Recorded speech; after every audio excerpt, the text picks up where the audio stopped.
ভাই ম্যাচের 84 মিনিট পর্যন্ত ইংল্যান্ড ফাইনালে চলে গেছে, মাত্র 7 মিনিটের ঝড়ে লন্ডভন্ড করে দিছে একেবারে আর্জেন্টিনা। মানে এরা যে কি খাইয়েছে মাঠে নামে আল্লাহ জানে। এদের রক্তের ভিতরে কামব্যাক লিখা আছে, এদের রক্তের ভিতরে কামব্যাক ছাড়া মনে হয় আর কিছু লিখা নাই। দেখেন, মিশরের এগেনস্টে দেখেন, ক্যাপ ভার্দের এগেনস্টে দেখেন, লাস্ট ম্যাচটা দেখেন, এই ম্যাচটা দেখেন। ম্যাচের 84 মিনিট পর্যন্ত মনে হয়েছে যে ইংল্যান্ড চলে গেছে, ফাইনালে চলে গেছে, কিন্তু 85 মিনিটে এনজো ফার্নান্দেসের গোল এবং ম্যাচের 92 মিনিটে লাউতারো মার্টিনেজের গোল। ভাইরে ভাই, মানে এই টিম আসলে কি খায়া মাঠে নামে, কি খায়া মাঠে নামে, একটু আপনারা বলতে পারবেন যে আসলে আর্জেন্টিনার এই যে ফুটবলার গুলো রয়েছে এদের ডিএনএ কি আছে? এদের ডিএনএ কি শুধু জিততে হবে, জিনিসটা কি এরকমই? না হলে দেখেন বিশ্বকাপ থেকে অলরেডি বাদ হয়ে গেছে, ধরতে গেলে যে বাদ হয়ে গেছে সেমিফাইনাল থেকে, কিন্তু ওই জায়গায় কামব্যাক দিয়ে 90 মিনিটের ফুটবলে ম্যাচটা জিতে নিছে।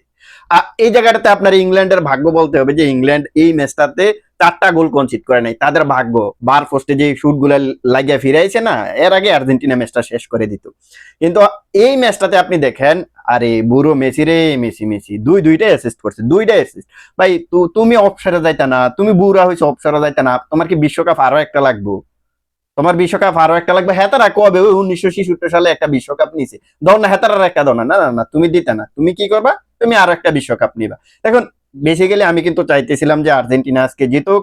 আহ, কারণ আর্জেন্টিনা এবং ব্রাজিল এই দুইটা দেশের যে ফুটবলার গুলা রয়েছে, এরা আর বাংলাদেশের নামটা শুনলে যেভাবে তারা রেসপন্স করে, আর কোন দেশের ফুটবলাররা কিন্তু বাংলাদেশের নাম শুনলে কিন্তু এরকম রেসপন্স করে না। তো আমি চাইতেছিলাম যে আর্জেন্টিনা জিতুক, ফাইনালে যাক। আমি এখনো চাই যে আর্জেন্টিনা বিশ্বকাপটা জিতুক। তো এইখানে ব্যাপারটা যেটা হয়েছে জানেন, এই ম্যাচটাতে সেট পিসে আর্জেন্টিনা দারুণ ফুটবল খেলছে, দারুণ ফুটবল। আপনি দেখতে পারবেন যে লিওনেল মেসি, যেখানে আমরা দেখতাম যখন কর্নার কিক আসতো তখন কিন্তু তিনি ডাইরেক্ট কর্নার কিক নিতেন, বাট এই জায়গায় আপনি একটা ট্যাকটিক্স দেখতে পাইছেন যে লিওনেল মেসি ওই কর্নার কিকের সময় শর্ট একটা আপনার ফাস্ট জেনারেট করে, ওইখান থেকে এসে তারপর 1-2-1 খেলে ডি বক্সে ঢুকা ট্রাই করে, কিংবা আপনার ওই যে ডি বক্সের উপরের সাইডে যে ফুটবলার গুলা থাকবে এদেরকে ফার্স্ট জেনারেট করবে। এনজো ফার্নান্দেসকে কিন্তু তিনটা ফার্স্ট দিছে। সো এনজো ফার্নান্দেস এই জায়গা থেকে প্রচুর ট্রাই করেছে। একটা শুট তো, যে গোলটা হয়েছে না, এই গোলটা হওয়ার মাত্র 2 মিনিট আগে একটা শুট কিন্তু ফিরাই দিয়েছিল অপোনেন্টের গোলকিপার, বাট এরপর গোলটা আর ফিরাইতে পারে নাই।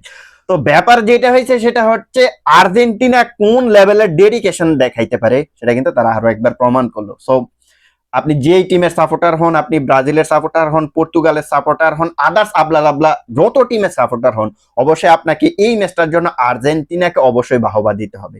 তো লিওনেল মেসির আরো একটা ফাইনাল, লোকটা প্রচুর ফাইনাল হারছে, এখন ফাইনালে উঠলেই জিতে আমরা আশা করি যে লিওনেল মেসি আরো একটা বিশ্বকাপ জিতবে। তো এই ব্যাপারে আপনাদের মতামত কি সেটা কমেন্ট সেকশনে জানান।